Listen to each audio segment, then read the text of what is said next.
नमस्कार हरि प्रेमियों, आपका हमारे YouTube चैनल में स्वागत है। सभी हरि प्रेमियों को जय श्री राम। आज हम आपके लिए लेकर आए हैं श्री तुलसी कृत रामायण जी से श्री सुंदर कांड का संपूर्ण पाठ, जो सरल और हिंदी भाषा में है, जिसे आप आसानी से कर सकते हैं। उससे पहले अगर आप हमारे YouTube चैनल पर नए हैं तो प्लीज़ चैनल को सब्सक्राइब कीजिए और बेल आइकॉन को ज़रूर दबाइए ताकि आप तक हमारे सारे नोटिफिकेशन पहुंच सके। हरि प्रेमियों, आपका एक सब्सक्राइब भी हमारे लिए बेहद मायने रखता है। आइए शुरू करते हैं। हरि प्रेमियों, आज हमारी भागदौड़ भरी जिंदगी में हमें बहुत ही समय कम मिलता है। उससे हमारा पूजा पाठ का समय भी कम होता है। उसके लिए हम आपके लिए पहली बार श्री राम भक्त तुलसीदास जी कृत चौपाइयों को सरल और हिंदी भाषा में पहली बार आपके सामने लेकर आए हैं, जिससे समय अभाव के कारण आप सुंदर कांड का पाठ सुन सकते हैं।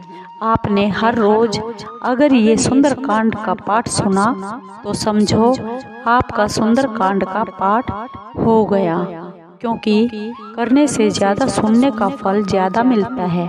तो आइए हम शुरू करते हैं सुंदर कांड का पाठ। उससे पहले हम थोड़ा श्री गुरु महाराज जी की स्तुति करते हैं।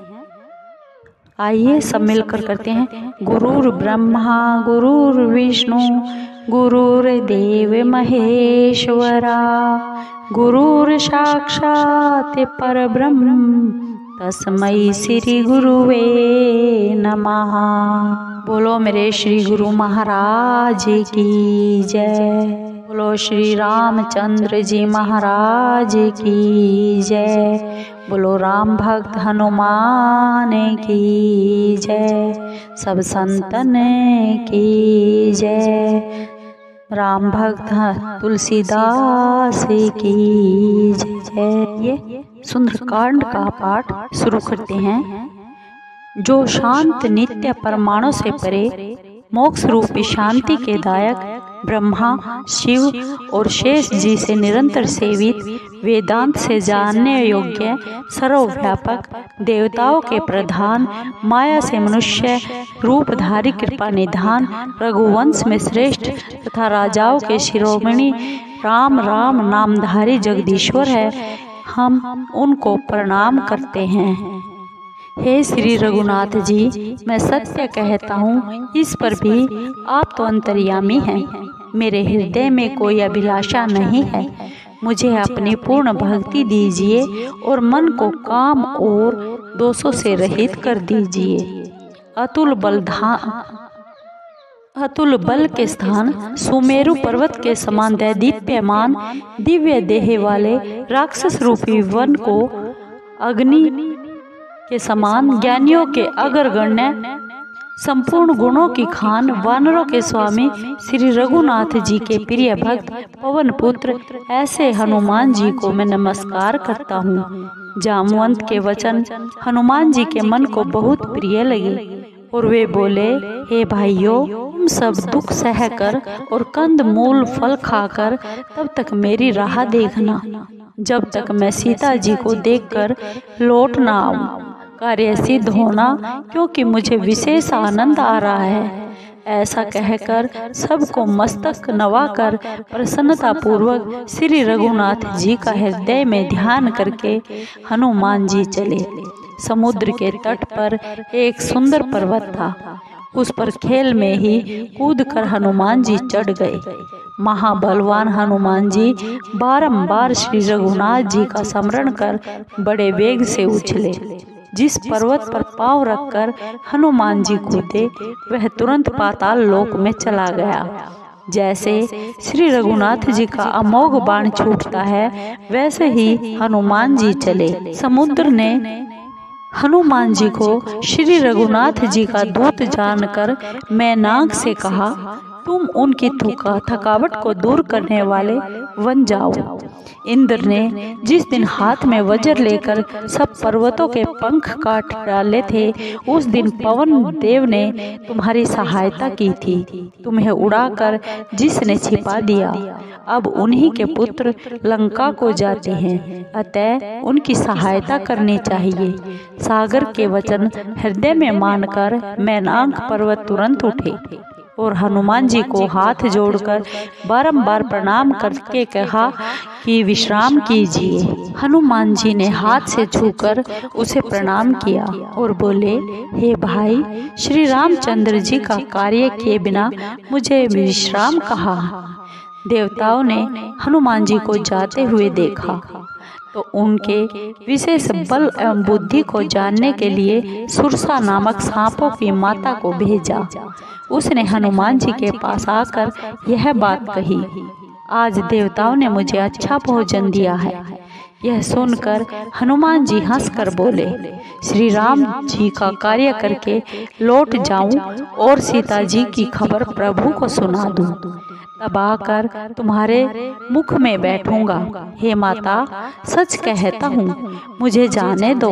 जब किसी भी उपाय से न जाने दिया, तब हनुमान जी ने कहा, अच्छा, तुम मुझे खा क्यों नहीं लेती। जब उसने योजन भर का मुख फैलाया, तब हनुमान जी ने अपने शरीर को दुगना कर लिया। उसने 16 योजन का मुख किया तो हनुमान जी तुरंत 32 योजन के हो गए। सुरसा ने जैसे जैसे बदन बढ़ाया, उसने दूना रूप हनुमान जी ने दिखाया।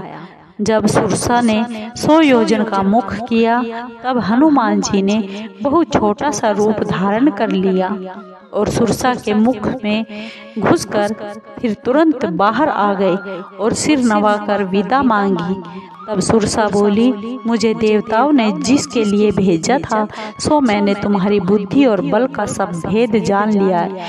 बोलो सियावर रामचंद्र की जय।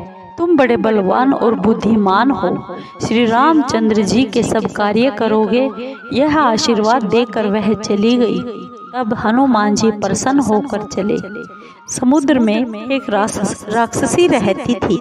वह माया करके आकाश में उड़ते हुए पक्षियों को पकड़ लेती थी। जीव जंतु आकाश में उड़ते थे, उनकी परछाई जल में देखकर वह माया से पकड़ लेती थी, जिसे वे उड़ नहीं सकते थे। ऐसे यह सदैव आकाशचारियों को खाया करती थी।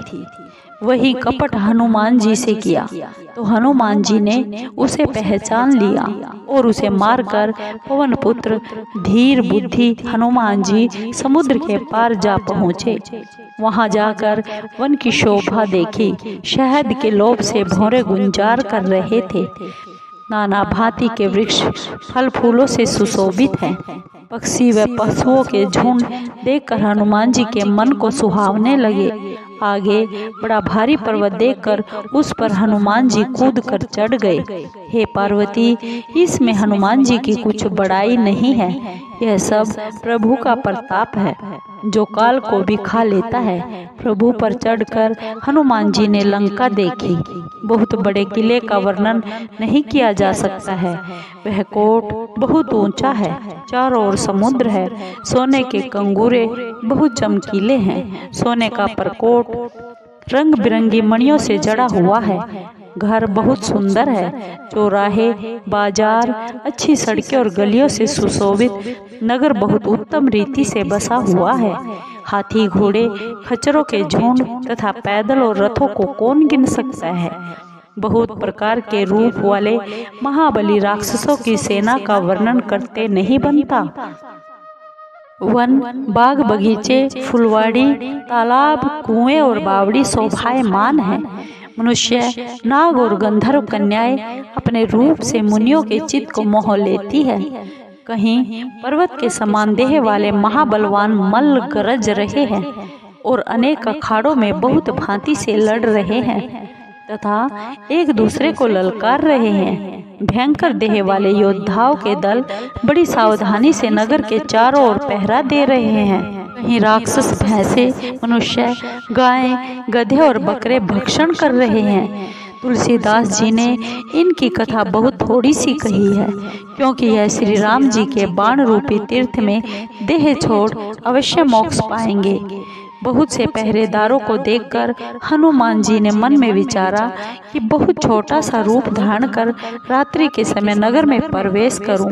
हनुमान जी मच्छर के समान रूप धारण कर मनुष्यों में सिंह रूप श्री राम जी का स्मरण करके लंका में चले। वहां लंकिनी नाम की एक राक्षसी रहती थी। वह बोली, तू मेरा निरादर करके कहाँ जाता है? हे सठ, तू मेरा भेद जानता है कि सब चोर ही मेरे आहार हैं। कपि ने उसके एक घूंसा मारा, जिसे वह रुधिर वमन करती हुई लुढ़क गई। फिर संभल कर लंकिनी उठी और हाथ जोड़ शंका सहित प्रार्थना करने लगी। रावण को जब ब्रह्मा जी ने वर दिया था, तब चलते समय उन्होंने मुझे यह पहचान बतलाई थी, जब तू बंदर की मार से विकल हो जाए तो जान लेना अब राक्षसों का संहार होने वाला है। हे तात, मेरे बड़े पुण्य भाग्य है, मैं नेत्रों से श्री राम जी के दूत को देख पाई। हे तात, स्वर्ग वह मोक्ष का सुख तराजू के पलड़े में रखा जाए, और जो पल भर के सत्संग का सुख है वह दूसरे पलड़े में रखा जाए, तो सब मिलकर भी सत्संग के बराबर नहीं होते। हृदय में श्री राम जी का स्मरण कर नगर में प्रवेश कर सब कार्य किए जाए, उसको विष अमृत हो जाता है। शत्रु मित्रता करता है, समुद्र गौ के समान हो जाता है, आग ठंडी हो जाती है। हे गरुड़, सुमेरु पर्वत उनको धूल के समान हो जाता है, जिसको श्री राम की कृपा दृष्टि से देखते हैं। बहुत छोटा रूप धारण कर हनुमान जी भगवान का स्मरण कर नगर में घुसे। उन्होंने प्रत्येक घर ढूंढा तो जहां तहां अगणित योद्धा देखे। फिर रावण के महल में गए। वह बहुत ही विचित्र था, जिसका वर्णन नहीं हो सकता। हनुमान जी ने रावण को सोते हुए देखा, परंतु महल में जानकी जी कहीं दिखाई नहीं पड़ी। फिर एक सुंदर भवन देखा, वहां भगवान का मंदिर अलग बना हुआ था। श्री राम जी के धनुष बाण से अंकित उस सुंदर मंदिर की शोभा का वर्णन नहीं किया जा सकता। वहां सुंदर तुलसी के नवीन वृक्ष समूहों को देखकर हनुमान जी बहुत प्रसन्न हुए, परंतु लंका में तो राक्षस समूहों का निवास है, यहाँ सज्जन का वास कहाँ? इस प्रकार मन में हनुमान जी तर्क करने लगे। उसी समय विभीषण जी जाग गए। उन्होंने राम राम स्मरण किया। सुनते ही हनुमान जी प्रसन्न हुए और उन्हें सज्जन वाला उन्होंने सोचा कि इनसे सट करके परिचय करूंगा। साधुजन से कार्य की हानि नहीं होती। ब्राह्मण का रूप धरकर हनुमान जी ने वचन सुनाया। सुनते ही विभीषण उठकर वहां आए, प्रणाम करके कुशल पूछी और कहा, हे विप्र, अपनी कथा समझा कर कहिए। आप क्या हरि भक्तों में से कोई हैं? क्योंकि मेरे हृदय में बहुत प्रीति उत्पन्न हो रही है, अथवा श्री राम जी के चरणों के कोई प्रेमी हैं जो मुझे बड़भागी करने आए हैं। तब हनुमान जी ने सब राम कथा कहकर अपना नाम बताया। सुनते ही दोनों के शरीर पुलकित हो गए और श्री राम जी के गुण समूह स्मरण कर दोनों के मन प्रेम मग्न हो गए। बोलो श्री रामचंद्र की जय। विभीषण बोले, हे पवन पुत्र हनुमान जी, सुनो, हमारा यहाँ रहना ऐसा है जैसे दांतों में बेचारी जीभ रहती है। हे तात, मुझे अनाथ जानकर क्या कभी श्री राम जी मुझ पर कृपा करेंगे? मेरा तमोगुणी राक्षस शरीर है, साधन भी नहीं है, मन में श्री राम जी के चरणों में प्रीति भी नहीं है। परंतु हे हनुमान जी, अब मुझे विश्वास हुआ कि श्री हरि की कृपा के बिना संत नहीं मिलते। जब श्री राम जी की कृपा है तभी तो आपने हट करके मुझे दर्शन दिए हैं। यह सुनकर हनुमान जी ने कहा, हे विभीषण, सुनो, प्रभु राम जी की यह रीति है कि वे अपने भक्तों पर सदा प्रीति करते हैं। कहो तो मैं ही कौन सा बड़ा कुलीन हूँ, जाति का चंचल बंदर, सब प्रकार से हीन हूँ। प्रातःकाल जो मेरा नाम लेवे तो उसे भोजन भी न मिले, हे मित्र सुनो, ऐसा तो मैं अधम हूँ, किंतु मुझ पर श्री रघुनाथ जी ने कृपा की है। प्रभु के गुणों को स्मरण कर दोनों की आंखों में आंसू भर आए। जो जानबूझकर ऐसे स्वामी को भूल जाते हैं, वे मनुष्य दुखी क्यों ना हो। इस भांति श्री रामचंद्र जी के गुणों को कहते हुए दोनों ने अनिर्वचनीय विश्राम पाया। फिर विभीषण ने वह कथा कही जिस प्रकार जानकी जी वहाँ रहती थी। तब हनुमान जी ने कहा, हे भाई सुनो, मैं माता जानकी को देखना चाहता हूँ। विभीषण ने सब युक्ति सुनाई। तब हनुमान जी विदा मांग कर चले। फिर वही रूप धर कर वहां गए जहां अशोक वन में सीता जी रहती थी। हनुमान जी ने सीता जी को देख मन ही मन प्रणाम किया। वहां बैठे बैठे रात बीती जाती है, देह दुर्बल हो रही है, सिर पर जटाओं की बैनी है, हृदय में श्री राम जी के गुणों को जप कर रही है। सीता जी अपने चरणों की ओर टकटकी लगाकर देख रही है और मन श्री राम जी के श्री चरणों में लगा हुआ है। जानकी जी को दीन देखकर हनुमान जी बहुत दुखी हुए।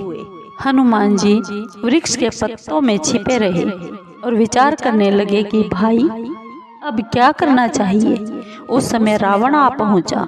उसके साथ श्रृंगार किए हुए बहुत सी स्त्रियां भी थी। उस दुष्ट ने सीता जी को बहुत भांति से समझाकर शाम दाम भय और भेद दिखाकर समझाया। रावण बोला, हे चतुर सुंदरी सुनो, मंदोदरी आदि सब रानियों को मैं तुम्हारी दासी बनाऊंगा। यह मेरी प्रतिज्ञा है। तुम एक बार मेरी ओर देख लो। तब सीता जी परम स्नेही श्री राम जी का स्मरण कर तिनके को आड़ में रखकर बोली, रे दसमुख सुन, क्या जुगनू के प्रकाश से कमलिनी कभी खिलती है? तू ऐसा ही मन में समझ ले। फिर जानकी जी बोली, रे दुष्ट, क्या तुझे श्री रघुनाथ जी के वाण की सुधि नहीं? रे मूर्ख, तू मुझे सोने में हर लाया है। रे अधर्म निर्लज, तुझे लाज नहीं आती?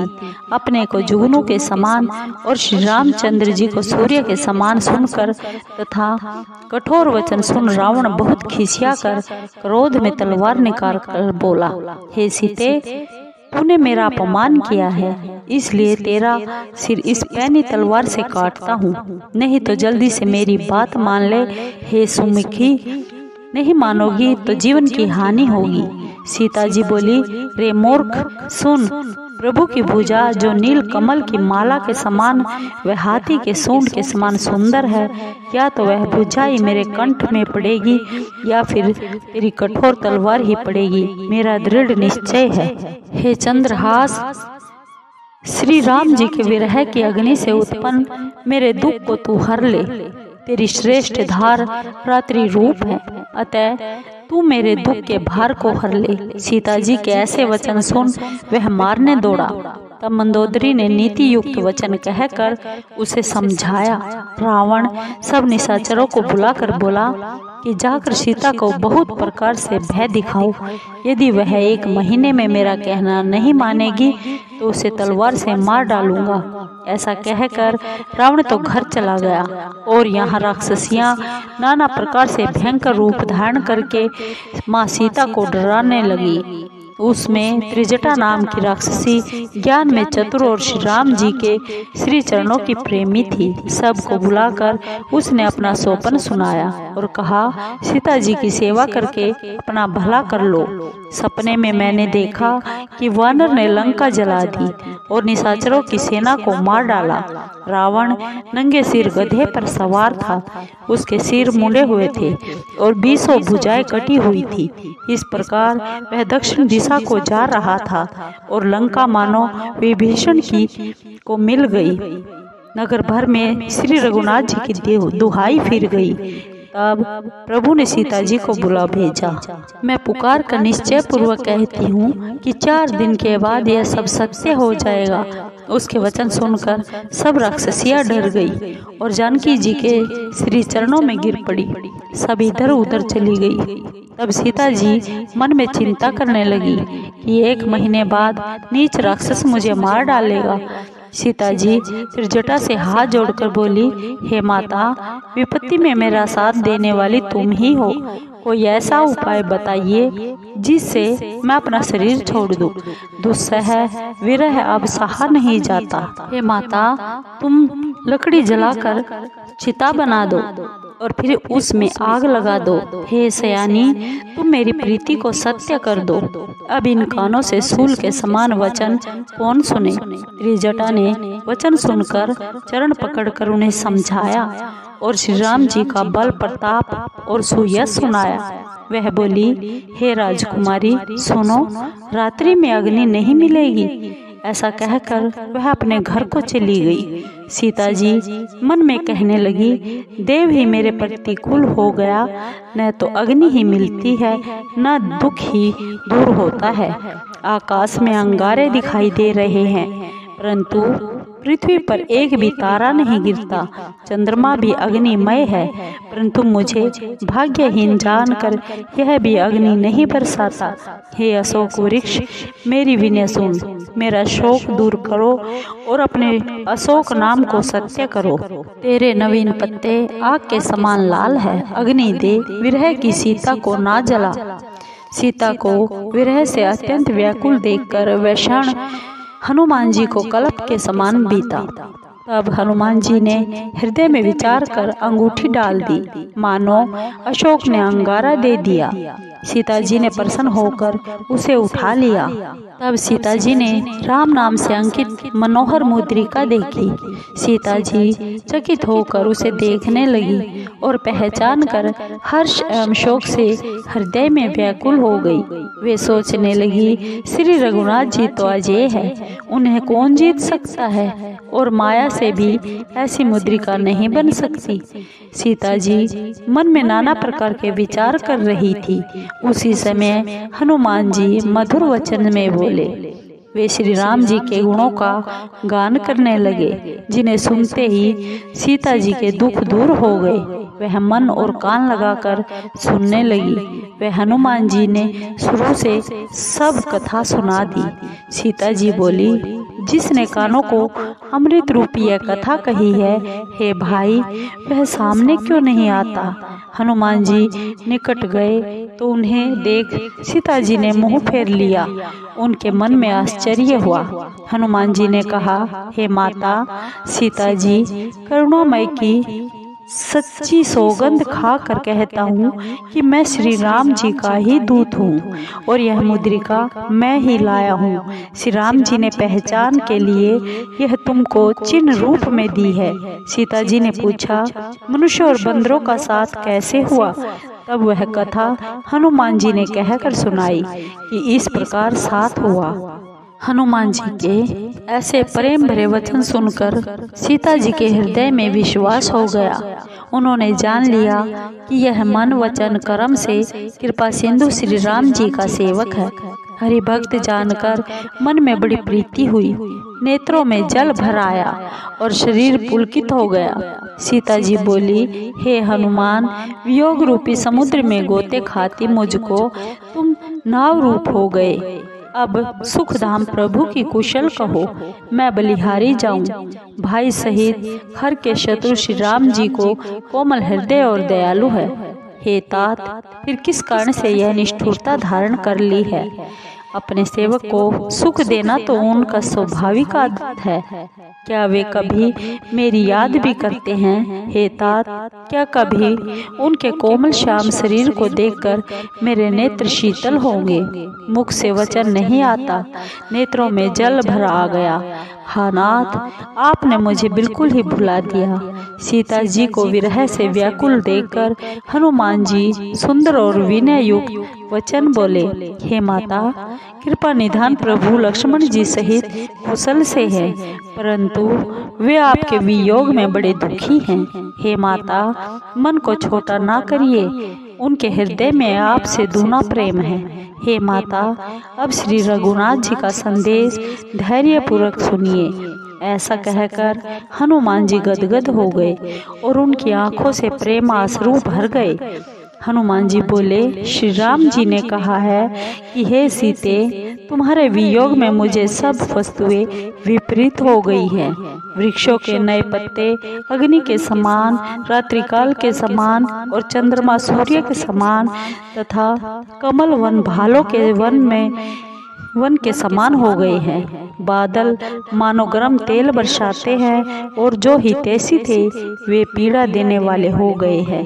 त्रिविध वायु सांप ही फुसकार के समान हो गई है। कहने से दुख कम नहीं हो जाता है, परंतु किससे कहूँ, यह दुख कोई जान नहीं सकता।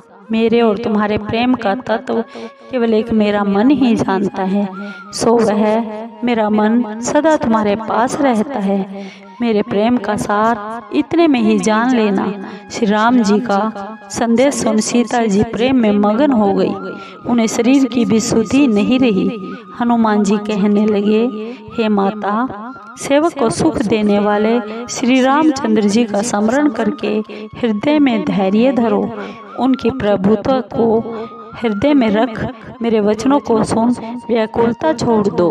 राक्षसों के समूह पतंगों के तुल्य हैं और श्री रघुनाथ जी के बाण अग्नि के समान हैं। अतः हे माता, राक्षसों को भस्म हुआ जानकर हृदय में धीरज धरो।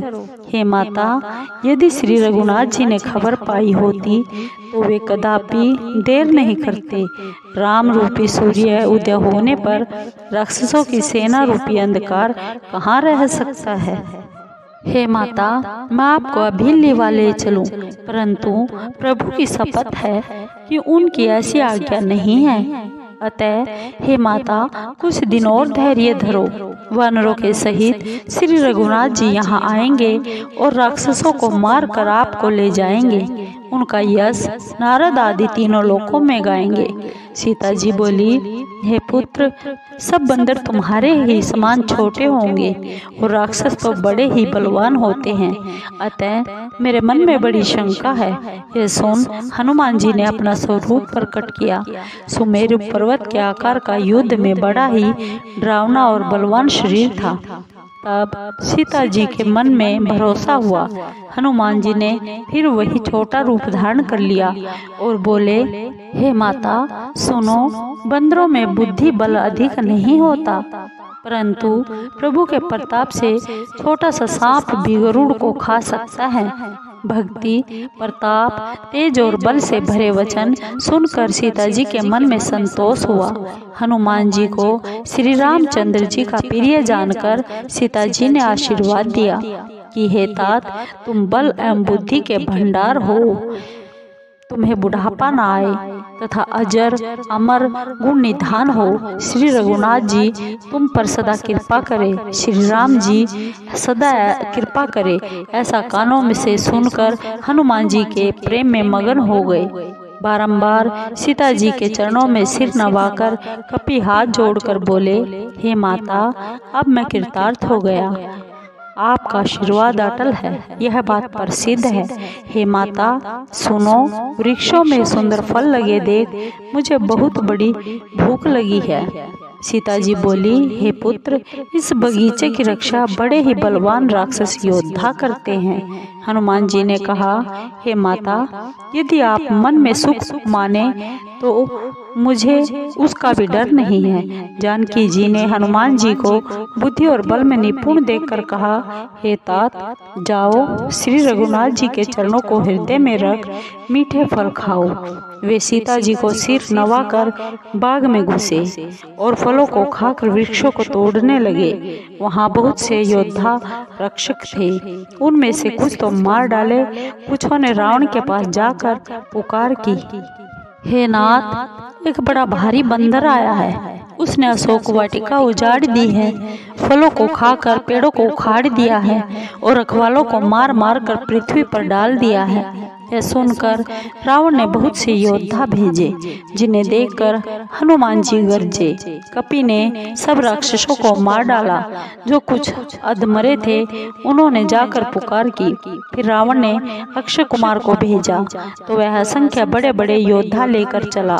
उसको आते देखकर हनुमान जी ने एक वृक्ष उखाड़कर ललकारा और उसे मारकर बड़े जोर से गरजे। कुछ मार डाले, कुछ मसल डाले, कुछ धूल में मिला दिए और कुछ भागकर रावण से जाकर पुकारे, हे नाथ, बंदर बड़ा बलवान है। पुत्र का वध सुनकर रावण बड़ा क्रोधित हुआ और उसने बलवान मेघनाथ को भेजा और कहा, हे पुत्र, उसको मारना नहीं, बांध कर ले आना, जिसे यह देखा जाए कि वह बंदर कहाँ का आया है। इंद्र को जीतने वाला महायोद्धा मेघनाथ चला। भाई का मारा जाना सुन उसे क्रोध आ गया। हनुमान जी ने देखा कि ये महान योद्धा है तो वे बड़े जोर से गरजे और दौड़े। एक भारी वृक्ष उखाड़कर मेघनाथ के ऊपर प्रहार कर उसका रथ तोड़ उसे रथ से हीन कर दिया। उसके साथ जो बड़े बड़े वीर योद्धा थे उन्हें पकड़कर अपने शरीर से मसलने लगे। उनको मारकर हनुमान जी मेघनाथ से लड़ने लगे, मानो 2 गजराज भिड़ गए हो।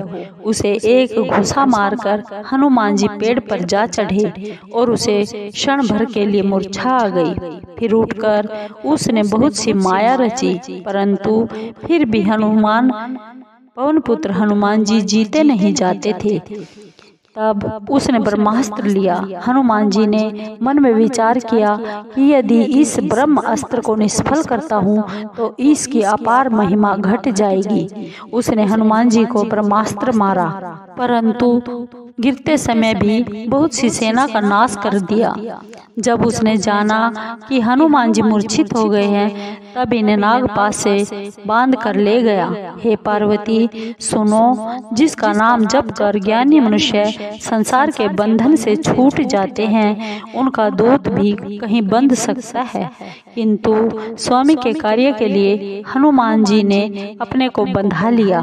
बंदर का बांधा जाना सुन राक्षस दौड़े और कौतुक के हेतु सभा में आए। हनुमान जी ने रावण की सभा देखी। उसके ऐश्वर्य का वर्णन कुछ किया नहीं जाता। दिग्पाल हाथ जोड़े हुए नम्र भाव से खड़े हैं और डरते हुए सब रावण की भ्रकुटी देख रहे हैं। ऐसे वैभव को देखकर भी हनुमान जी के हृदय में तनिक भी शंका ना हुई, जैसे सर्पों में गरुड़ निशंक रहता है। हनुमान जी को देखकर रावण दुर्वचन कहकर खूब हंसा, परंतु फिर पुत्र का वध याद करके उसके हृदय में बहुत दुख हुआ। रावण ने कहा, हे बंदर, तू कौन है? किसके बल से तूने मेरी वाटिका का नाश किया है? क्या तूने मेरा नाम कभी कानों से नहीं सुना?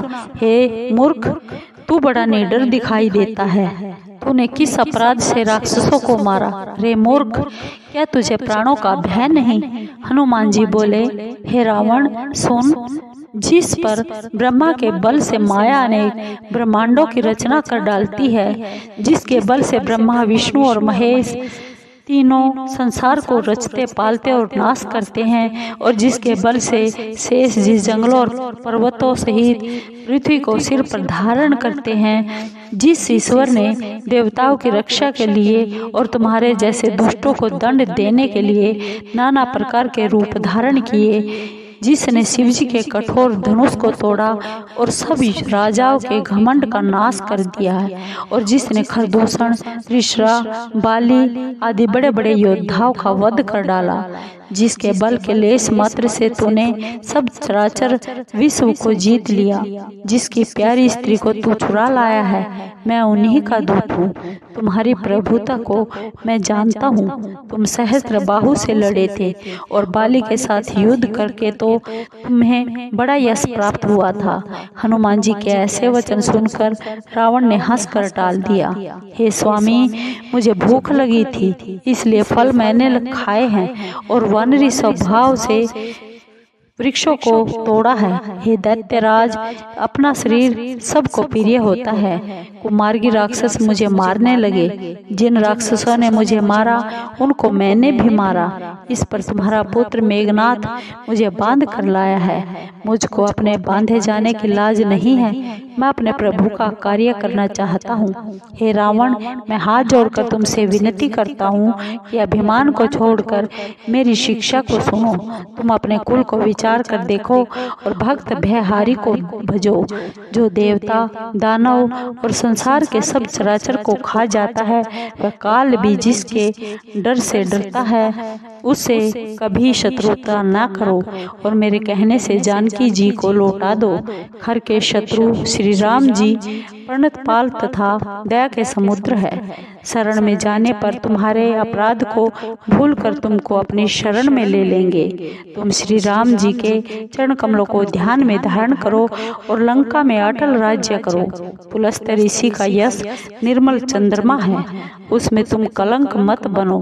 अहंकार व अज्ञान को छोड़कर हृदय में विचार कर देखो कि बिना राम के वाणी शोभा नहीं पाती। हे देव शत्रु, सुंदर स्त्री अनेक आभूषणों से सुसज्जित होने पर भी बिना वस्त्रों के शोभा नहीं पाती। श्री राम जी से विमुख होकर यश, ऐश्वर्य और संपत्ति पाई हुई भी जाती रहेगी और ना पाने के समान है। जिन नदियों में सोता नहीं होता उनका जल वर्षा के होने के बाद सूख जाता है। हे रावण, सुनो, मैं प्रतिज्ञा करता हूँ कि श्री राम जी से विमुख मनुष्य का रक्षक कोई नहीं है। हजारों शंकर, विष्णु और ब्रह्मा जी भी श्री रामचंद्र जी के शत्रु तुम्हारी रक्षा ना कर सकेंगे। जो अभिमान मोह की जड़ और बहुत से दुखों को देने वाला है, उसे तुम त्याग दो और कृपा सिंधु रघुकुल के स्वामी श्री रामचंद्र जी का भजन करो। यद्यपि हनुमान जी ने भक्ति, ज्ञान और वैराग्य से भरी हुई भलाई की बात कही, तो भी अभिमानी रावण हंसकर कहने लगा कि यह बंदर तो मुझे बड़ा ज्ञानी गुरु मिला है। हे दुष्ट, तेरी मृत्यु निकट आ गई है और तू उपदेश देने चला है।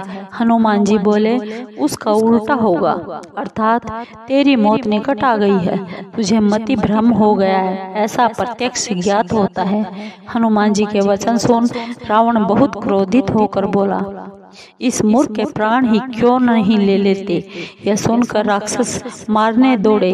उसी समय मंत्रियों सहित विभीषण जी आ गए। शीश नवाकर और बहुत विनय करके विभीषण ने रावण से कहा, हे महाराज, दूत को मारना उचित नहीं, यह नीति के विरुद्ध है, अतः इसे कोई और दंड दीजिए। सब ने कहा, हे भाई, यह सलाह ठीक है। यह सुनकर रावण हंसकर कहने लगा, अच्छा, इस वानर को अंग भंग करके भेज दो। मैं सबको समझा कर कहता हूँ कि बंदर की ममता पूंछ पर अधिक रहती है, अतः उसी को तेल में डुबोकर कपड़ा बांधकर आग लगा दो। यह पूंछहीन होकर वहाँ जाएगा, तब यह मूर्ख अपने स्वामी को लेकर यहाँ आवेगा, जिनकी इसने बहुत ही बड़ाई की है। मैं उनकी प्रभुता देखना चाहता हूँ। यह वचन सुनकर हनुमान जी मन में मुस्कुराए कि मुझे ज्ञात होता है सरस्वती जी ने सहायता की है। रावण के वचन सुन मूर्ख निशाचर वही तैयारी करने लगे। लंका में वस्त्र, घी और तेल नहीं रहा और वीर हनुमान जी ने यह खेल किया, पूंछ बढ़ा ली। नगर के लोग तमाशा देखने आए। वे हनुमान जी को लात घूंसे मारते और हंसी करते। ढोल बज रहे हैं, सब तालियां पीट रहे हैं। हनुमान जी को सारी लंका में घुसाकर पूंछ में आग लगा दी। आग लगी देखकर हनुमान जी ने तुरंत ही बहुत छोटा शरीर कर लिया और कूदकर सोने की अटारियों पर चढ़ गए। देखकर निशाचरों की स्त्रियां डर गई। भगवान की प्रेरणा से उस समय 49 पवन चलने लगे। तब हनुमान जी अट्टहास करके गरजे और बढ़कर आकाश से जा मिले। शरीर बहुत बड़ा था परंतु हल्का था। वे एक भवन से दूसरे भवन पर दौड़कर चढ़ जाते हैं। लंका जल रही है, उसमें करोड़ों कराल लपटें निकल रही हैं, जिससे लोग बेहाल हो गए। हा बाप, हा माता पुकार रहे हैं। इस समय हमें कौन बचाएगा? हमने पहले ही कहा था कि यह बंदर नहीं है, कोई देवता है, बंदर का रूप धर कर आया है। महात्माओं का अपमान करने का फल ऐसा ही होता है। अनाथ के नगर के समान नगर जल रहा है। महावीर जी ने एक क्षण में सारे नगर को जला दिया, केवल एक विभीषण का घर नहीं जला। शिव जी कहते हैं, हे पार्वती, हनुमान जी तो उन्हीं के दूत हैं जिन्होंने अग्नि को बनाया है, इसी कारण वे जले नहीं। हनुमान जी ने सारी लंका को उलट पलट कर जलाया और फिर समुद्र में कूद पड़े। फिर हनुमान जी पूछ बुझाकर थकावट दूर करके और छोटा सा रूप बनाकर जानकी जी के आगे हाथ जोड़कर जा खड़े हुए और बोले, हे माता, मुझे चिन्ह दीजिए। जैसे रघुनाथ जी ने मुझे मुद्रिका दी थी, तब सीता जी ने चूड़ामणि उतार कर हनुमान जी को दी और हनुमान जी ने उसे प्रसन्नता पूर्वक ले लिया।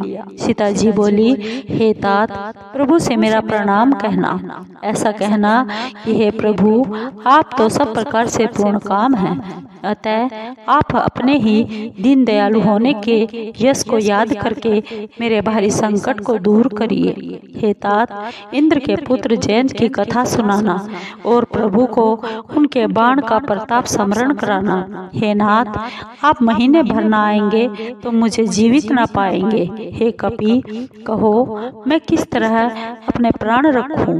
तुम भी तो अब जाने के लिए कहते हो। तुम्हें देखकर कुछ छाती ठंडी हुई थी। अब फिर मेरे लिए वही दिन और वही रातें होंगी। जैसे मणि के बिना सर्प व्याकुल रहता है और जल के बिना मछली व्याकुल रहती है, वैसे ही श्री रघुनाथ जी को देखे बिना मैं दुखी हूँ। हे तात, हनुमान जी, न जाने विधाता हमें अयोध्या फिर कब पहुँचावेगा। सब माताओं सहित भरत, शत्रुघ्न और अन्य सभी लोग कब आनंद पाएंगे। कब समस्त मंगल कार्य सिद्ध होंगे और याचकों की इच्छाएं पूर्ण होंगी।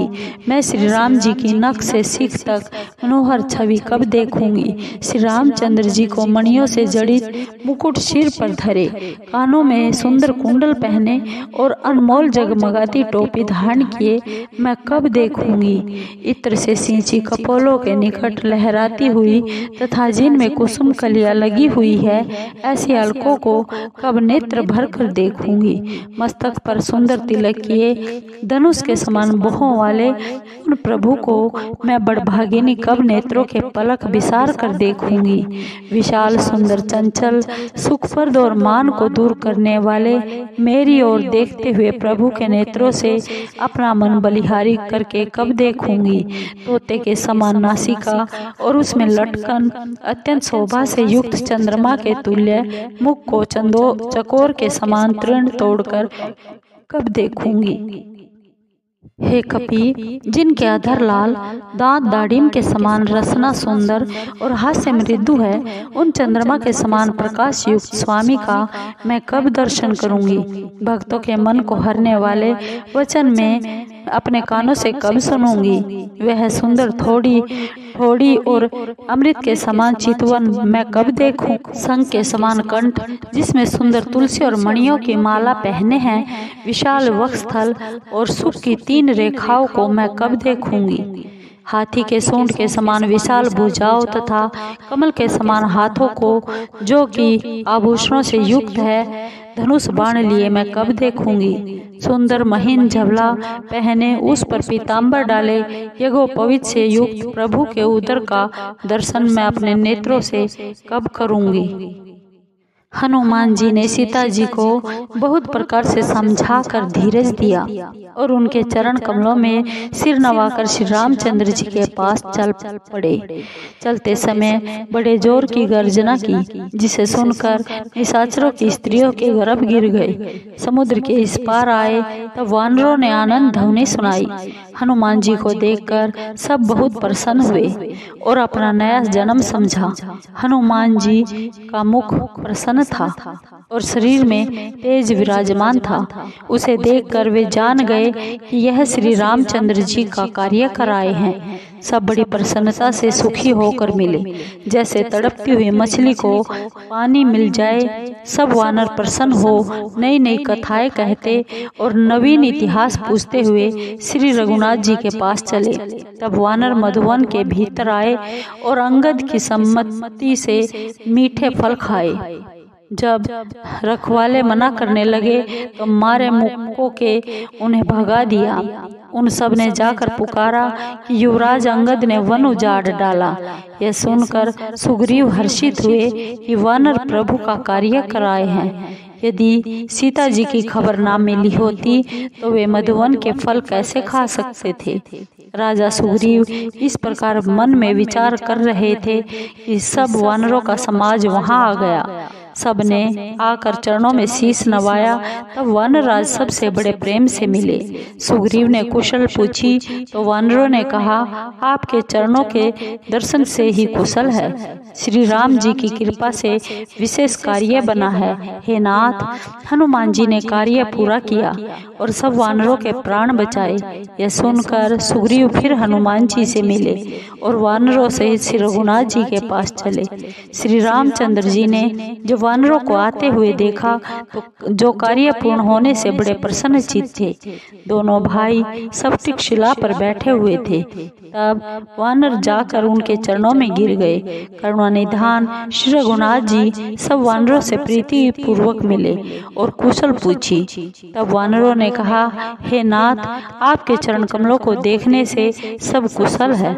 जामवंत ने कहा, हे श्री रघुनाथ जी सुनिए, जिस पर आप कृपा करते हैं उसका भला होता ही है और सदा कुशल बनी ही रहती है। सुर नर मुनि सब उन पर प्रसन्न रहते हैं।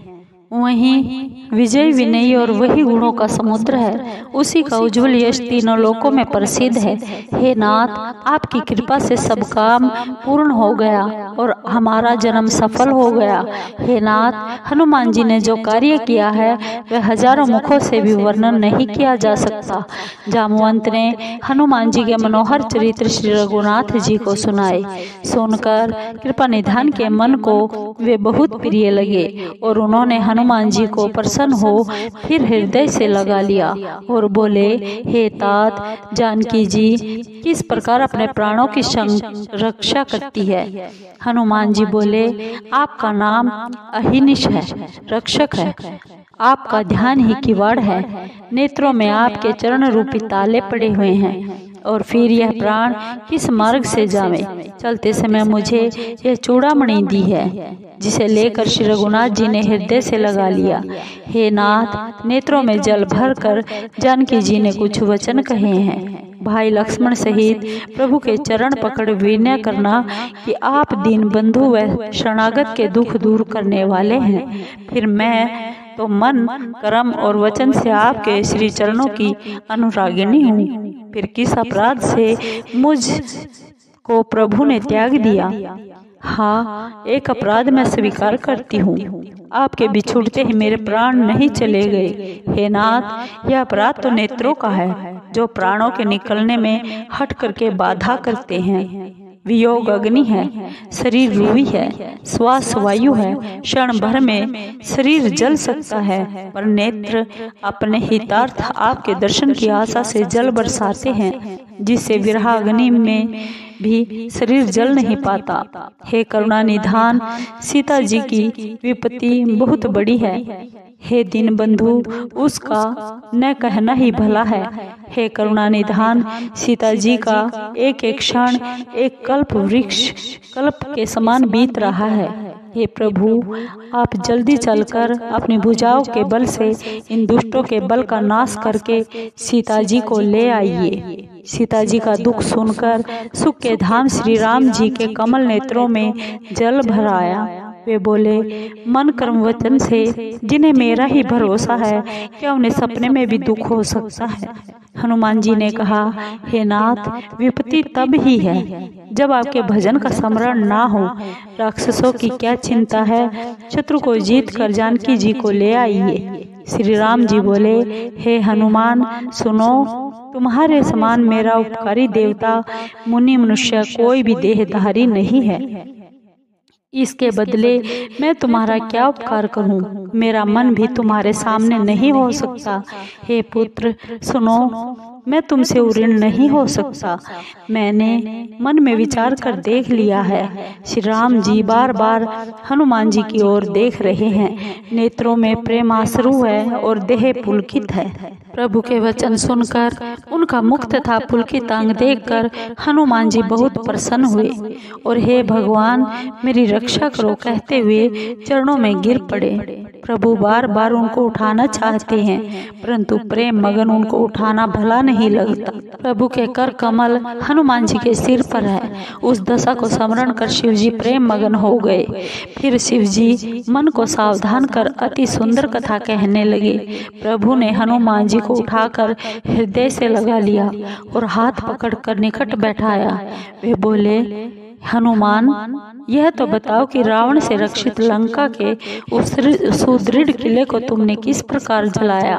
प्रभु को प्रसन्न जानकर हनुमान जी अभिमान रहित वचन बोले, हे नाथ, बंदरों में केवल इतना ही बल होता है कि वह एक डाल से दूसरी डाल पर कूद सके।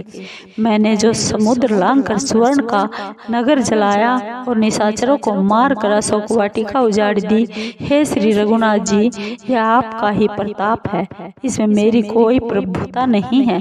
हे नाथ, जिस पर आप प्रसन्न हो उसके लिए कुछ भी दुर्लभ नहीं है। आपके प्रताप से रूई भी अग्नि को भस्म कर सकती है।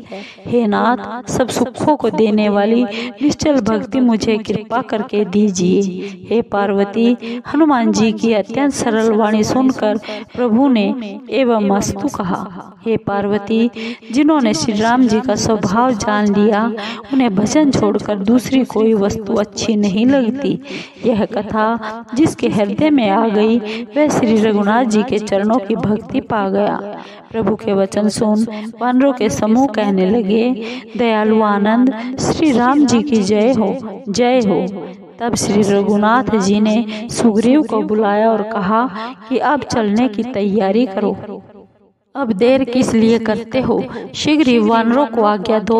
यह लीला देख देवता लोग आकाश से पुष्प बरसा कर प्रसन्न हो अपने अपने घर चले गए। सुग्रीव ने शीघ्र ही वानरों को बुलाया। सेनापतियों के झुंड आ गए। वानर भालुओं में नाना प्रकार के रंग और उनका बल अतुलित है। वे वानर श्री राम जी के चरण कमलों में शीश नवाते हैं। महाबलवान रीछ वानर गरज रहे हैं। श्री राम जी ने वानरों की सेना देखी और कमल नेत्रों से कृपा दृष्टि उन पर डाली। श्री राम कृपा का बल पाकर वानर मानो पंखों वाले बड़े पहाड़ हो गए। श्री राम जी ने प्रसन्न होकर गमन किया तो अनेक सुंदर शुभ शकुन हुए। जिनकी कीर्ति मंगलमय है उसके गमन पर शकुन होना लीला मात्र है। सीता जी ने भी प्रभु का प्रस्थान जान लिया। मानो वाम अंग फड़क कर कह देते हैं, जो जो शकुन जानकी जी को हुए वही अब शकुन रावण को हुए। सेना चली, कोई उसकी सीमा को नहीं पा सका। अपार वानर भालू गर्जना कर रहे हैं, नख ही उनके हथियार हैं। कोई वृक्ष, कोई पर्वत धारण किए हुए पृथ्वी अथवा आकाश में इच्छा अनुसार जा रहे हैं। वे सिंह नाद करते हैं, दिशाओं के हाथी डगमगा कर चिंघाड़ते हैं। पृथ्वी कांपने लगी, दिग्गज चिंघाड़ने लगे, पहाड़ कांप उठे और समुद्र में खलबली मच गई। गंधर्व, देवता, मुनि, नाग तथा किन्नर बड़े प्रसन्न हुए और सब दुखों से छूट गए। करोड़ों बलवान बंदर इधर उधर गर्जना करते हुए भागने लगे। वे सब, हे प्रबल प्रताप वाले कौशलाधीश श्री राम जी, आपकी जय हो, ऐसा कहकर गुणानुवाद करने लगे। शेषनाग जी उस अपार भार को सह नहीं सकते, इसी कारण बार बार मोहित हो जाते हैं और इसी कारण वे कछुए की कठोर पीठ को बार बार अपने दांतों से पकड़ते हैं। ऐसा करते हुए वे ऐसी शोभा देते हैं मानो श्री राम जी के गमन को परम सुंदर जानकर सरफराज उनकी अटल एवं पावन कथा को कछुए की पीठ पर अपने दांतों से खोद रहे हैं। इस प्रकार कृपा सिंधु श्री राम जी जाकर समुद्र के किनारे उतरे और बलवान वानर व रीछ योद्धा इधर उधर फल खाने लगे। वह लंका में जब हनुमान जी लंका जलाकर गए तब से निशाचर बड़े भयभीत रहने लगे। सब अपने अपने घरों में बैठकर यही विचार करते हैं कि अब निशाचर वंश के बचने का कोई उपाय नहीं है। जिसके दल का बल वर्णन नहीं किया जा सकता। उसके आने पर नगर की क्या भलाई होगी।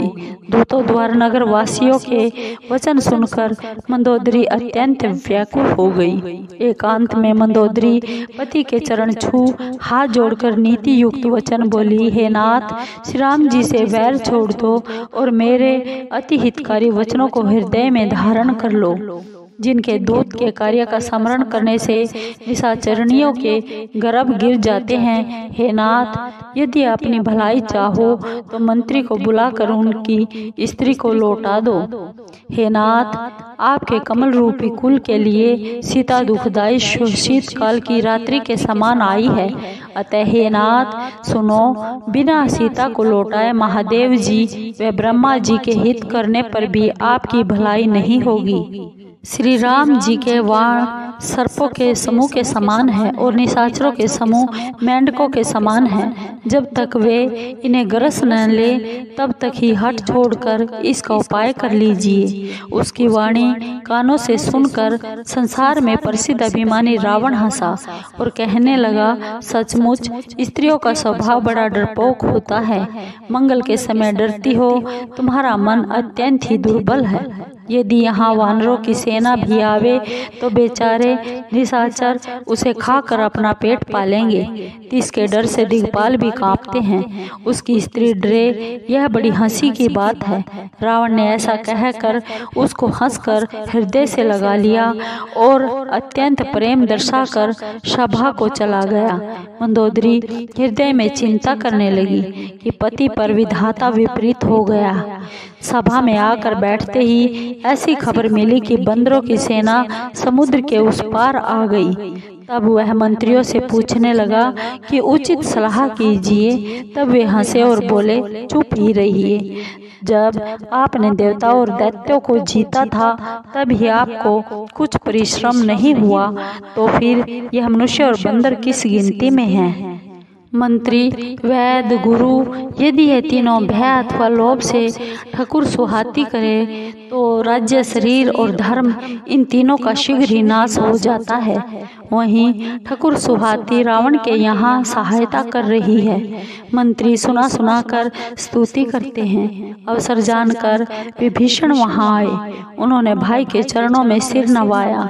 विभीषण सिर नवाकर अपने आसन पर बैठ गए और आज्ञा पालन पाकर यह वचन कहे, हे दयालु, जो आप मुझसे पूछते हैं तो हे तात, अपनी बुद्धि के अनुसार हित की बात कहता हूँ। जो आप अपना कल्याण, सुयश, शुभ गति, नाना प्रकार के सुख चाहे तो प्राय स्त्री के सुख को छोड़ के चौथ के चंद्रमा के समान त्याग दीजिए। चाहे 14 भुवनों का स्वामी हो, परंतु प्राणी मात्र से वैर करके वह ठहर नहीं सकता। जो मनुष्य बड़ा ही गुणी व चतुर हो, पर यदि वह थोड़ा लोभ करे तो उसे कोई अच्छा नहीं कहता। हे नाथ, काम, क्रोध, मद, लोभ ये सब नरक के मार्ग हैं। इन्हें छोड़कर श्री रामचंद्र जी के चरणों को भजिए, जिन्हें संत जन भजते हैं। हे तात, श्री राम जी मनुष्यों के ही राजा नहीं, वे तो संसार के स्वामी और काल के भी काल हैं। वे पर ब्रह्म, रोग रहित, जन्म मरण से परे, सर्वव्यापक, अजय, आदि और अनंत हैं। वे गो, ब्राह्मण, पृथ्वी तथा देवताओं के हितकारी, दया के समुद्र, मनुष्य रूपधारी, भक्तों को आनंद देने वाले, दुष्टों को दल का नाश करने वाले, वेद एवं धर्म के रक्षक तथा देवताओं का उद्धार करने वाले हैं। वैर त्याग कर उन्हें मस्तक नवाइए। वे शरणागत के दुख का नाश करने वाले हैं। हे नाथ, उन प्रभु को सीता जी को लौटा दीजिए और बिना कारण ही दया करने वाले श्री राम जी को भजिए। शरण में जाने पर प्रभु उनको भी नहीं त्यागते, जिनको सारे संसार से वैर करने का पाप लगा हो, जिनका नाम तीनों पापों का नाशक है। हे रावण, वही प्रभु प्रकट हुए हैं, ऐसा मन में समझो। हे भाई रावण, बार बार चरण लगकर विनय करता हूँ कि मान, प्रतिष्ठा, मोह और अहंकार को त्याग कर श्री राम जी का भजन करो। मुनि पुलस्त्य जी ने अपने शिष्य द्वारा यह बात कहला भेजी है कि सो हे तात, शुभ अवसर पाकर मैंने तुरंत ही स्वामी को कह सुनाई। माल्यवंत नामक बड़ा बुद्धिमान मंत्री था। उसने विभीषण के वचन सुन बहुत सुख माना और कहा, हे तात, आपके भाई नीति शिरोमणि हैं। वह जो कहते हैं उसे हृदय में धारण कीजिए। रावण बोला, दोनों मूर्ख शत्रु की बड़ाई कर रहे हैं। यहाँ कोई है तो इन्हें दूर कर दे। तब माल्यवंत तो अपने घर चला गया और विभीषण फिर भी वहाँ हाथ जोड़े खड़ा रहा। कहने लगा, हे नाथ, वेद पुराण ऐसा कहते हैं कि सुमति कुमति सबके हृदय में रहती है, पर जहाँ सुमति है वहाँ नाना प्रकार की संपत्ति रहती है, एवं जहाँ कुमति है वहाँ अंत में विपत्ति ही आती है। आपके हृदय में तो उल्टी कुमति बसी है, जिसके कारण आप हित को अहित व शत्रु को मित्र समझते हैं। जो सीता निशाचर वंश के लिए काल रात्रि है, उस पर आपकी घनी प्रीति है। हे तात, मैं चरण पकड़कर आपसे मांगता हूँ, आप मेरा दुलार रखिए और सीता जी को श्री राम जी के लिए लौटा दीजिए, जिसे आपका हित न हो। यद्यपि विभीषण ने वेद पुराण और पंडितों से सम्मत नीति कही, परंतु सुनकर रावण क्रोधित हो उठा और बोला, हे मूर्ख, तेरी मृत्यु समीप आ गई है। रे मूर्ख, तू सदा मेरे जिलाए जीता है और तुझे बैरी का पक्ष अच्छा लगता है। रे दुष्ट, यह क्यों नहीं कहता कि संसार में ऐसा कौन है जिसको मैंने अपनी भुजाओं के बल से नहीं जीता। रे मूर्ख, तू मेरे नगर में रहकर तपस्वियों से प्रीति रखता है, उन्हीं से जा मिल और उन्हीं को नीति सिखा। ऐसा कहकर रावण ने लात मारी, परंतु विभीषण ने बार बार चरण पकड़े। हे पार्वती, संतों की यह बड़ाई कि बुराई करने पर भी भलाई ही करते हैं। विभीषण ने कहा, हे तात, आप मेरे पिता के समान हैं। मुझे मारा सो भला ही किया, परंतु श्री राम जी के भजन से ही आपका भला है। विभीषण अपने मंत्री को साथ लेकर आकाश मार्ग में गए और सबको सुनाकर ऐसा कहने लगे, श्री राम जी सत्य प्रतिज्ञा प्रभु है और तुम्हारी सभा काल के वश है। मैं अब श्री रघुनाथ जी की शरण में जाता हूँ, मुझे दोष न देना। ऐसा कहे जैसे ही विभीषण जी चले, वैसे ही सारे निशाचर आयुहीन हो गए। हे पार्वती, साधु पुरुषों का अनादर सब कल्याण का नाश करता है। जिस समय रावण ने विभीषण को त्यागा, उसी क्षण वह अभागा तेजहीन हो गया। विभीषण प्रसन्न होकर मन में नाना प्रकार के मनोरथ करते हुए श्री राम जी के पास चले। मैं जाकर उन श्री चरणों को देखूंगा जो लाल वर्ण के कोमल और भक्तों को सुख देने वाले हैं, जिनका स्पर्श करके ऋषि पत्नी अहिल्या तर गई, जो दंडक वन को पवित्र करने वाले हैं। जिन चरणों को जानकी जी हृदय में धारण करती है, जो कपट मृग के साथ अभागे थे और जो शिव जी के हृदय रूपी सरोवर के कमल है, मेरा हो भाग्य है कि आज मैं उन्हीं को देखूंगा। जिन चरणों की खड़ावों में भरत जी ने मन लगा रखा है, आज मैं इन नेत्रों से उन्हीं को देखूंगा। इस प्रकार के प्रेम से हित विचार करते हुए शीघ्र ही इस पार आ गए। बंदरों ने विभीषण को आता देख कर जाना कि बैरी का कोई विशेष दूत है। वानर उसे वहीं ठहरा कर सुग्रीव के पास गए और उसको सब समाचार कह सुनाया। तब सुग्रीव श्री राम जी के पास जाकर कहने लगे, हे श्री रघुनाथ जी, सुनिए, रावण का भाई आपसे मिलने आया है। प्रभु ने कहा, हे मित्र, क्या राय है? सुग्रीव ने कहा, नाथ सुनिए, निशाचरों की माया कुछ जानी नहीं जाती, न जाने यह इच्छानुसार रूप धारण करके किस कारण से आया है। यह मूर्ख हमारा भेद लेने आया है। इस प्रकार मुझे तो यह अच्छा नहीं लगता कि उसे बांध कर रखा जाए। श्री राम बोले, हे मित्र, तुमने नीति तो ठीक विचारी है, परंतु मेरा तो परण ही शरणागतों का दुख दूर करना है। प्रभु के वचन सुनकर हनुमान जी बहुत प्रसन्न हुए कि भगवान कैसे शरणागत वत्सल है। श्री राम जी बोले, जो अपने हित को विचार कर शरणागत को त्याग देते हैं, वे नीच मनुष्य पाप रूप हैं। उनको देखने से भी पाप लगता है। जिनको करोड़ों ब्रह्म हत्याओं का पाप लगा हो, शरण में आने पर मैं उसे भी नहीं त्यागता। जो ही जीव मेरे सम्मुख आते हैं त्यों ही उनके करोड़ों जन्मों के पाप नष्ट हो जाते हैं। पापी का यह सहज स्वभाव होता है कि उसको मेरा भजन प्रिय नहीं लगता। यदि वह दुष्ट हृदय होता तो क्या वह मेरे सम्मुख आ सकता था? जो मनुष्य शुद्ध तथा सच्चे हृदय के हैं वे ही मुझे भेजा है, वे ही मुझे प्रिय हैं। कपट और द्वेष भले ही नहीं लगते। हे सुग्रीव, यदि रावण ने उसे भेद लेने भी भेजा है तो कुछ भय व हानि नहीं है, क्योंकि संसार में जितने राक्षस हैं लक्ष्मण जी उन्हें पल भर में मार सकते हैं। और यदि वह डर के मारे मेरी शरण में आया है तो मैं उसे प्राणों के समान रखूंगा। कृपा के धाम श्री राम जी ने हंसकर कहा, दोनों ही स्थिति में उसे लेकर आओ। अब अंगद व हनुमान सहित सब वानर कृपालु श्री राम जी की जय कहते हुए चले। सब बंदर उसे आदर सहित आगे करके वहां चले जहां दया सागर श्री रघुनाथ जी थे। उन्होंने दूर से ही नेत्रों को आनंद कर दान देने वाले दोनों भाइयों को देखा। फिर शोभा के धाम श्री रामचंद्र जी को देखकर वे पलक मारना रोक कर ठिठक कर एकटक देखते रह गए। उनकी लंबी भुजाएं हैं, लाल कमल के समान नेत्र है और श्याम शरीर शरणागत के भय को दूर करने वाला है। सिंह के समान कंधे एवं विशाल हृदय है। मुख की अपार शोभा असंख्य कामदेवों को मोहित करती है। ऐसी मूर्ति को देखकर विभीषण रोमांचित हो गए। नेत्रों में जल भर आया। धीरज धर कर वे बोले, हे देवताओं के रक्षक स्वामी, मेरा जन्म निशाचर वंश में हुआ है और मैं रावण का भाई हूँ। इस राक्षसी शरीर को स्वभाव से ही पाप प्यारा है। जिस प्रकार उल्लू को अंधेरा प्रिय होता है, हे संसार का दुख दूर करने वाले, मैं कानों से आपका सुजस सुनकर आया हूँ।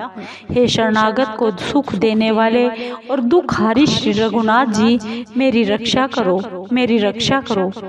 उसे ऐसा कहकर दंडवत करते हुए देख श्री राम जी अत्यंत हर्ष से तुरंत उठे। विभीषण के दीन वचन प्रभु के मन को प्रिय लगे। उन्होंने अपनी विशाल भुजाओं से उन्हें हृदय से लगा लिया। भाई लक्ष्मण सहित मिलकर विभीषण को पास बैठाकर भक्तों के भय को दूर करने वाले श्री राम जी बोले, हे लंकेश, परिवार सहित अपनी कुशल कहो, तुम्हारा निवास बुरे स्थान पर है। हे तात, तुम दुष्टों के साथ निवास करते हो, तुम्हारे धर्म का निर्वाह कैसे होता है? मैं तुम्हारी सब रीति जानता हूँ। तुम नीति चतुर हो, तुम्हारा भाव अन्याय का नहीं है। हे मित्र, नरक का रहना भला है, परंतु विधाता कभी दुष्ट का साथ ना दे।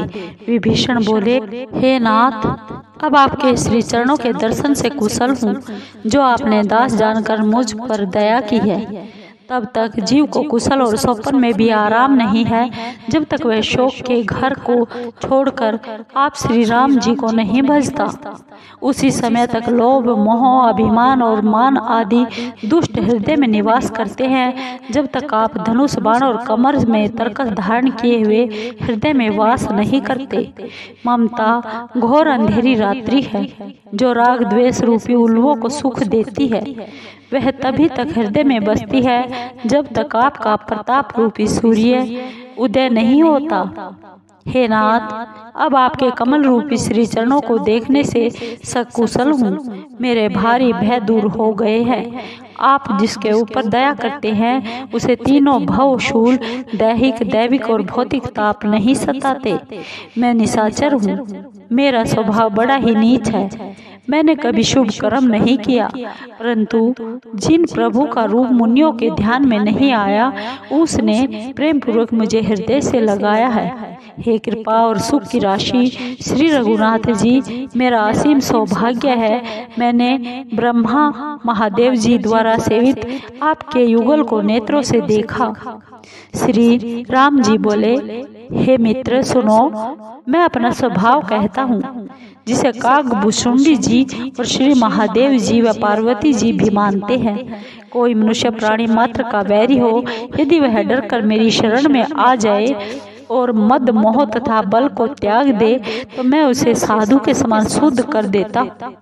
माता पिता, भाई, पुत्र, स्त्री, शरीर, घर, मित्र व परिवार, इन सभी ममता रूपी धागों को बटकर रस्सी बनावे और उससे मेरे श्री चरणों में अपने मन को बांध दे। जो समदर्शी है, जिनके हृदय में इच्छा, हर्ष, शोक और भय कुछ भी नहीं है, ऐसे सज्जन मेरे हृदय में किस प्रकार वास करते हैं।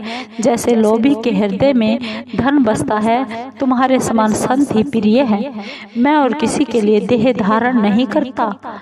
जो सगुण के उपासक है, पराय हित में लगे हुए हैं, नीति में चतुर और नियम में दृढ़ है, और जिनका ब्राह्मणों के चरणों में प्रेम है, वे मनुष्य मुझे प्राणों के समान प्यारे हैं। हे लंकेश, सुनो, तुम्हारे अंदर उपरोक्त सभी गुण विद्यमान है, इससे तुम बहुत प्रिय हो। श्री राम जी के यह वचन सुनकर सब वानरगण कहने लगे, कृपा सिंधु श्री राम की जय हो। विभीषण प्रभु की वाणी को, जो कानों को अमृत के समान है, सुनकर तृप्त नहीं हुए। वे बारंबार चरण कमलों को पकड़ते हैं, अपार प्रेम हृदय में नहीं समाता।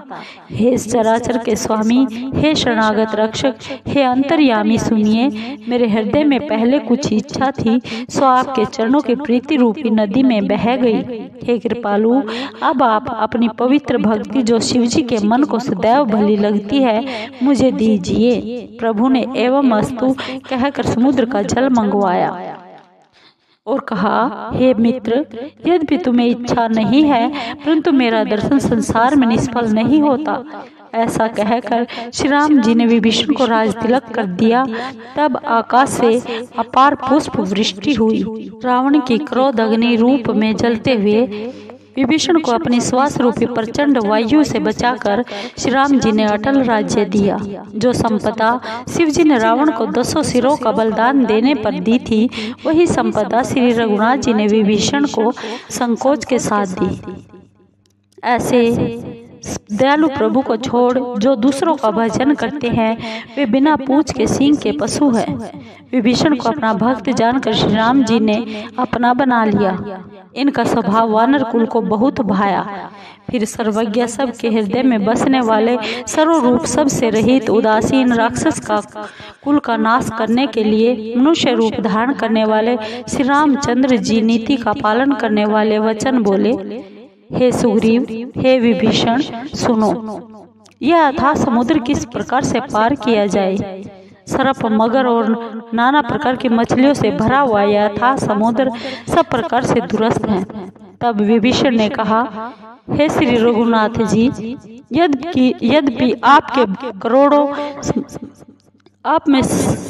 आपके बाण करोड़ों समुद्रों को सोखने वाले हैं, तो भी नीति में ऐसा कहा है, पहले समुद्र से विनय ही की जाए। हे तात, समुद्र आपका कुल गुरु है, यह विचार कर उपाय बतावेगा, तब बिना परिश्रम के ही सब रीछ वानरों की सेना समुद्र के पार उतर जाएगी। राम जी बोले, हे मित्र, तुमने ठीक उपाय बताया। यदि ईश्वर सहायता करे तो सफल होगा, परंतु यह सलाह लक्ष्मण जी को भली नहीं लगी। वे श्री राम जी के यह वचन सुनकर बड़े दुखी हुए। वे बोले, हे नाथ, ईश्वर का कौन भरोसा है, मन में क्रोध कर समुद्र को सुखा दीजिए। ईश्वर तो कायर मनुष्यों का एक सहारा है, आलसी ही सदा देव देव पुकारा करते हैं। यह वचन सुन श्री रघुनाथ जी हंसकर बोले, ऐसा ही करेंगे, मन में धीरज रखो। ऐसा कहकर और भाई को समझाकर श्री रघुनाथ जी समुद्र के पास गए। पहले प्रभु ने जाकर सिर नवाकर प्रणाम किया, फिर किनारे पर कुछ बिछा कर बैठ गए। जो ही विभीषण प्रभु श्री राम जी के पास आए, त्यों ही पीछे से रावण ने दूत भेजे। उन्होंने आकर कपट से वानरों का शरीर धारण कर सब कुछ देखा। वे शरणागत पर स्नेह देखकर श्री राम जी के गुणों की मन ही मन प्रशंसा करने लगे। फिर श्री राम जी का गुणानुवाद स्पष्ट रूप से करने लगे। वे प्रेम में कपट वेश को भूल गए। वानरों ने उन्हें पहचान लिया कि यह शत्रु के दूत हैं और उन्हें बांधकर सुग्रीव के पास ले आए। सुग्रीव बोले, हे वानरों, इन निशाचरों के अंग भंग करके भेजो। ऐसा कहकर वानर दौड़े और उन्हें बांधकर सेना के चारों ओर घुमाया। उन्हें बंदर बहुत प्रकार से मारने लगे। वे दीन वाणी से चिल्लाते थे, परंतु वानर उन्हें नहीं छोड़ते। अंत में बोले, जो जो हमारे नाक कान काटेगा उसे श्री रघुनाथ जी की सौगंध है। और कहा, यह चिट्ठी रावण को देकर उस कुलनाशक से कहना कि लक्ष्मण के शब्दों को बाँचो, और उस मूर्ख से मेरा यह संदेश मुख से कहना कि सीता जी को देकर प्रभु से जा मिल, नहीं तो तेरी मृत्यु निकट आ गई है। दूत शीघ्र ही लक्ष्मण जी के चरणों में सिर नवाकर श्री राम जी के गुणानुवाद गाते हुए चल दिए। श्री राम जी का यश बखानते हुए वे लंका में आए और रावण के चरणों में सिर नवाया। तब हंसकर रावण ने पूछा, रे सुक, अपनी कुशल क्यों नहीं कहता? विभीषण का हाल कहो, जिसकी मौत अब निकट आ गई है। उस मूर्ख ने राज करते हुए लंका को छोड़ दिया, वह अभागा जो का घुन होगा। फिर उस रीछ वानर की सेना का हाल कहो, जो कठिन काल भेजने से यहाँ आई है और जिनके प्राणों का रक्षक दयालु समुद्र है। फिर उन तपस्वियों का हाल कहो, जिनके हृदय में मेरा भारी डर है। उनसे भेंट हुई अथवा वे मेरा सुयश सुनकर लौट गए। बैरी की सेना का बल तथा तेज बताता क्यों नहीं? तेरा चित्त चकित सा क्यों है? दूत बोला, हे नाथ, जैसे आप मुझसे पूछते हैं, आप क्रोध त्याग कर मेरा कहा मानिए। जब आपका छोटा भाई जाकर उनसे मिला, उसी समय श्री रघुनाथ जी ने तिलक कर दिया। बंदरों ने हमें रावण का दूत सुनकर बांधकर नाना प्रकार के कष्ट दिए। वे हमारे नाक कान काटने लगे। तब श्री राम जी की सौगंध देने पर हमें छोड़ा। हे नाथ, श्री राम जी की सेना पूछते हैं, सो वह करोड़ों मुख से भी नहीं कहा जा सकती। अनेकों रंग के रीछ एवं वानर है, जो विकट मुख वाले हैं, विशाल तथा भयानक है। जिसने लंका जलाई और अक्षय कुमार को मारा, उसका बल तो सबसे थोड़ा है। बड़े बड़े नामी योद्धा हैं, उनमें असंख्य हाथियों का बल है तथा वे विशाल शरीर वाले हैं। द्विद, मयंत, नल, नील, अंगद, विकटाक्ष, दधिमुख, केहरी, कुमुद, गरुड़ तथा बल की राशि जामवंत इत्यादि। सब बंदर सुग्रीव के समान ही बलवान हैं। इनके समान और भी करोड़ों बंदर हैं, उन अनेकों को कौन गिने? हे नाथ, मैंने कानों से सुना है कि 18 पदम तो बंदरों के सेनापति। उस सेना में ऐसा कोई भी बंदर नहीं जो आपको युद्ध में ना जीत सके। वे सब मारे क्रोध के हाथ मल रहे हैं, परंतु श्री रघुनाथ जी की आज्ञा नहीं देते। वे समुद्र को सांपों तथा मछलियों सहित सुखा सकते हैं या विशाल पर्वतों से भरकर उसे पाट देंगे। सब वानर ऐसा कहते हैं कि रावण को मसल कर धूल में मिला देंगे। स्वाभाविक ही निडर वानर गर्जना करते हैं तो ऐसा मालूम होता है मानो लंका ग्रसना चाहते हैं। सब बंदर भालू सहज ही रणधीर है और फिर उनके सहायक श्री राम जी है। वे तो हे रावण करोड़ों कालों को भी जीत सकते हैं। श्री राम जी के तेज बल व बुद्धि की बड़ाई को लाखों से जी भी वर्णन नहीं कर सकते। एक ही बाण से सैकड़ों समुद्र सूख सकते हैं, परंतु नीति में चतुर उन्होंने अपने आप के भाई से सलाह पूछी। उनके वचन सुनकर वे समुद्र से रास्ता मांग रहे हैं। उनके मन में दया है। दूत के ऐसे वचन सुन रावण बहुत हंसा और कहने लगा, जब ऐसी बुद्धि है तब तो वानरों को सहायक बनाया। स्वाभाविक डरपोक विभीषण के वचन मानकर समुद्र से बालकों की सी हटानी है। अरे मूर्ख, तू व्यर्थ बड़ाई क्यों करता है? शत्रु की बुद्धि बल ही था मैंने पाली। जिसके विभीषण सरी के डरपोक मंत्री है, उसको विजय और यश कहाँ है? दुष्ट के ऐसे वचन सुनकर दूत को बड़ा क्रोध आया। तब उसने अवसर जानकर चिट्ठी निकाली और कहा, हे नाथ, श्री राम जी के छोटे भाई ने यह चिट्ठी दी है, इसे पढ़कर आप छाती ठंडी कर लीजिए। रावण ने हंसकर पत्र बाएं हाथ से ले लिया और मंत्री को बुलाकर उसे पढ़वाने लगा। पत्र में लिखा था, हे मूर्ख, तू बातों से अपने मन को प्रसन्न करके कुल का नाश न कर। राम जी से विरोध करने पर ब्रह्मा, विष्णु और महेश की शरण में जाने पर तू नहीं बच सकता। या तो अभिमान छोड़कर अपने भाई विभीषण की तरह प्रभु के श्री चरणों में भ्रमर हो जा, या हे दुष्ट श्री राम जी के वाण रूपी अग्नि में अपने कुल सहित पतंगा हो जा। पत्र सुनकर रावण मन में डरा, परंतु हंसकर सबको सुनाकर बोला, जैसे कोई मनुष्य भूमि पर पड़ा हुआ आकाश को छूने की आशा करे, वैसे ही इस छोटे तपस्वी के वचन की चातुरी है। तब सुख कहने लगा, हे नाथ, पुत्र की बातें सत्य हैं। अपने अभिमानी स्वभाव को छोड़कर विचार कीजिए, क्रोध को त्याग कर मेरा वचन सुनिए। हे नाथ, श्री रामचंद्र जी से विरोध छोड़ दीजिए। यद्यपि श्री रामचंद्र जी सब लोगों के स्वामी हैं, तो भी उनका स्वभाव बहुत ही कोमल है।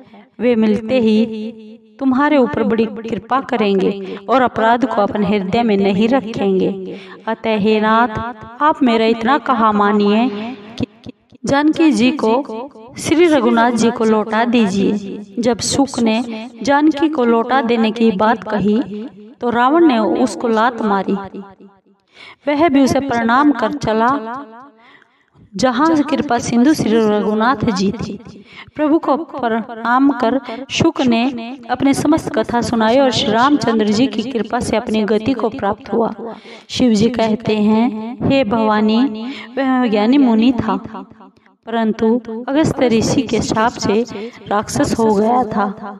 वह मुनि श्री राम जी के चरणों में बार बार सिर नवाकर अपने आश्रम को चला गया। 3 दिन बीत गए, परंतु मूर्ख समुद्र विनय नहीं मानता। तब श्री राम जी क्रोध पूर्वक बोले, बिना भय के प्रीति नहीं होती। हे लक्ष्मण, धनुष बाण लाओ, मैं समुद्र को अग्नि बाण से सुखा दूंगा। मूर्ख से विनय, छली से प्रीति, स्वभाव से ही कंजूस से सुंदर नीति वर्णन तथा मोह में फंसे हुए मनुष्य को ज्ञान की कथा, अत्यंत लोभी से वैराग्य का वर्णन, क्रोधी से शांति का पाठ और कामी से हरि कथा, इन सब का वैसा ही फल होता है जैसे ऊसर में बीज बोना। ऐसा कहकर श्री रघुनाथ जी ने धनुष चढ़ाया तो यह मत लक्ष्मण जी के मन को भाया। प्रभु ने धनुष पर कठिन बाण रख संधान किया, जिससे समुद्र के हृदय में ज्वाला प्रकट हुई। मगर, सांप, मछलियां इत्यादि घबराने लगे।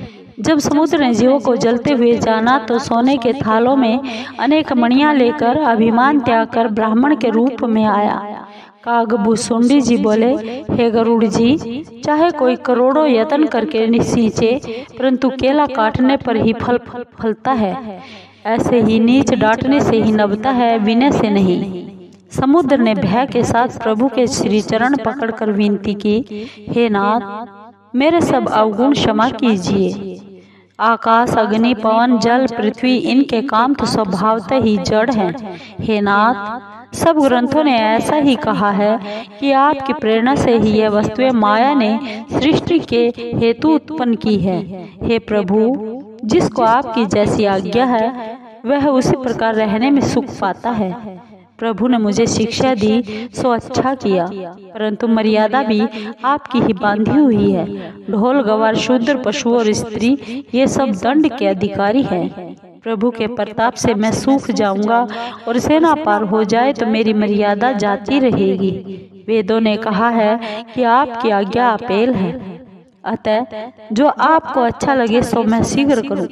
अति विनीत वचन सुनकर कृपालु प्रभु ने हंसकर कहा, हे तात, जिस प्रकार वानरों की सेना पार हो जाए वही उपाय करो। समुद्र बोला, हे नाथ, नल व नील 2 वानर भाई हैं। उन्होंने बचपन में ऋषि से यह आशीर्वाद पाया था कि उनके छूने से भारी पर्वत भी आपके प्रताप से समुद्र में तैरने लगेंगे। मैं भी आपके प्रताप को हृदय में रखकर अपने बल के अनुसार सहायता करूंगा। हे नाथ, इस प्रकार आप समुद्र को बंधाइए, जिससे आपकी सुकीर्ति तीनों लोकों में गाई जाए। इस बाण से आप मेरे उत्तर तट के पाप राशि दुष्टों का संहार कीजिए। कृपालु श्री राम जी ने यह सुनकर समुद्र के हृदय की पीड़ा दूर कर दी। समुद्र श्री राम जी के ऐसे अतुल पराक्रम को देखकर प्रसन्न होकर सुखी हुआ। फिर सब हाल प्रभु को सुनाकर और उनके चरणों की वंदना करके समुद्र चला गया। समुद्र अपने घर चला गया। श्री राम जी को यह मत अच्छा लगा। यह चरित्र कलिकाल के पापों को हरने वाला है। जैसा कि तुलसीदास जी ने गाया है, श्री रघुनाथ जी गुण समूह और सुख के धाम और संशय व दुख के नाशक है। रे मूर्ख मन, तू अब आशा और भरोसा छोड़कर इन्हीं को गा और सुन। श्री राम जी का गुणानुवाद सब सुंदर मंगलों को देने वाला है। जो इसे आदर सहित सुनते हैं वे भव सागर से बिना नौका के पार हो जाते हैं। कलयुग के संपूर्ण पापों को नष्ट करने वाले श्री रामचरितमानस का यह सुंदर कांड समाप्त हुआ। हरि प्रेमियों, श्री राम भक्तों, आपको ये सुंदर कांड का प्रसंग कैसा लगा? अगर आपको ये सुंदर कांड का प्रसंग अच्छा लगा हो तो एक बार जोर से बोलिए जय श्री राम। राम भक्त हनुमान की जय। राम भक्तों, अगर आपको ये सुंदर कांड अच्छा लगा हो तो प्लीज़ वीडियो को लाइक कीजिए, शेयर कीजिए और सब्सक्राइब जरूर कीजिए, कमेंट जरूर कीजिए। धन्यवाद। राम भक्तों, जय श्री राम।